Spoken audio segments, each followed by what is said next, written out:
All right, everyone, we've got some big news in the Palantir community. September 2022 was an amazing month. We secured over $800 million worth of deals in the governmental sector, which means governmental growth in the back half of the year. We're about 3 months left of the entire year. Basically started front-loading itself and compounded upon itself. And it makes sense. This is what Sham Sankar, the COO of Palantir, said would happen. The government has a limited amount of time to spend all the money they have. They allocated about $780 billion for defense. That money has to go somewhere. The best companies are going to get that money. Today, we got some really, really interesting news that I'm going to be excited to break down here because it's news that we were expecting to get for a long time, and it finally happened. Palantir announces expansion of federal cloud service with DoD IL6 accreditation, which means level 6 clearance. If you don't know what level 6 is, we're going to learn more about it today. But they've been a level 5 DoD vendor for a pretty long time, and today they got approved for level 6. So let's go through it, and then we're going to do some analysis. Palantir is excited to announce that its federal cloud service offering has received a DoD level Impact 6 IL6 PA from the Defense Information System Agency, or DISA. With this accreditation, Palantir expands its cloud offering to include a new secret region, having initially achieved FedRAMP and IL5 with the release of Palantir Federal Cloud Services in 2019. Palantir joins Microsoft and Amazon Web Services as one of only 3 companies with an IL6 provisional authorization from DISA for their cloud offerings. Now, what is IL6? IL6 is a strict security and compliance standard required to process classified data for cloud-based workloads. So if the United States has some data that is incredibly classified, that would be a national security threat if that data were to ever leak, it has to be stored in the cloud because we don't use physical servers anymore because the world has fundamentally changed. The certain platforms that validate and facilitate the ability for the government to be able to host their data in the cloud or to host any type of services they need in the cloud need to have strict compliance standards, because if you don't, then if that data ever gets leaked or if it ever comes out or anything ever happens, obviously that's really bad and that could have a national security threat. So they take this stuff very seriously. Palantir Federal Cloud Service IL6 is designed to serve U.S. federal entities, including the Department of Defense and intelligence community, in their most sensitive data and national security missions.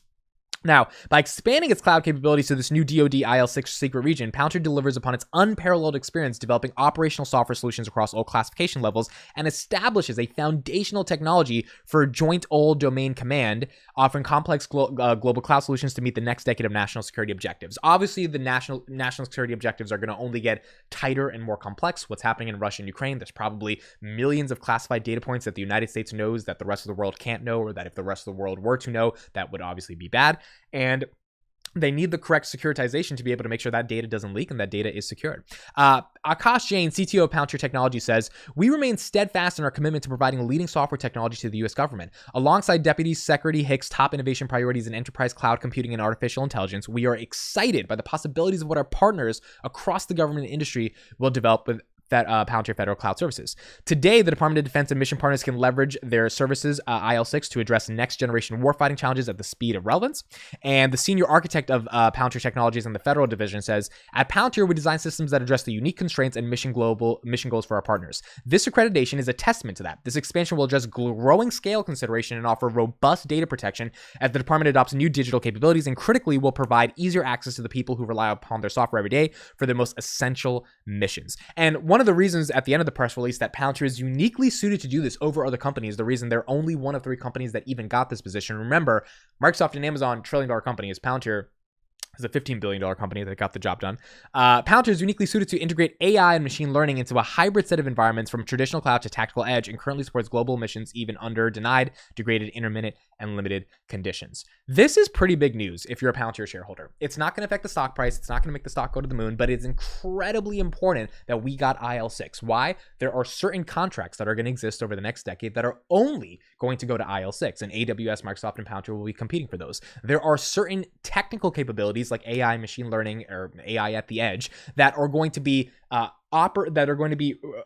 integrated through operational workflows within the cloud that needs a partner like Palantir, as the press release just mentioned, that is able to execute that at pristine speeds and really the most effective and efficient ways, especially if we're talking about mission critical situations, which is like you're in a war, or situations where another country invades another country and you need immediate geospatial intelligence to be able to help the government figure out how to help a country that's being invaded by a dictatorial regime. This is important stuff. IL6 also, just from a business perspective, means that, again, with more deals that are going to be happening, if you're IL6 and not IL5, you have a better chance to get those deals at the end of the day. Final thing I'll say here is that it sets a precedent. Palantir has been rapidly growing in the United States. Alex Karp has been saying that the governmental business has been growing, or even commercial and government, at 67% CAGR year over year, which is awesome. Europe, he has fully admitted that they're not doing that well. I mean, they're expanding, but they're not expanding at the level that he thinks they could be expanding at. I think getting IL6 in the United States sets a precedent for them to be able to get more contracts in Europe and across the world. And the reason for that is because if you are at the highest level of security in the United States, unless the person you're negotiating with to get a deal done on the other side of the aisle from Europe just hates the United States, they're going to take that seriously. Right? Especially when you're one of three companies and you're a much more smaller company out of those three companies that actually has the ability to land IL6 certification. It means your tech at the end of the day is good. Like, you can secure data in a way that very few companies can secure data. Literally only two of them exist in the world, Microsoft and Amazon, which means it should set at least somewhat of a precedent when they're going into sales calls saying, hey, like, we are one of three companies that is able to do this. You should probably take this a lot more seriously if you're considering cybersecurity or considering data security or data privacy.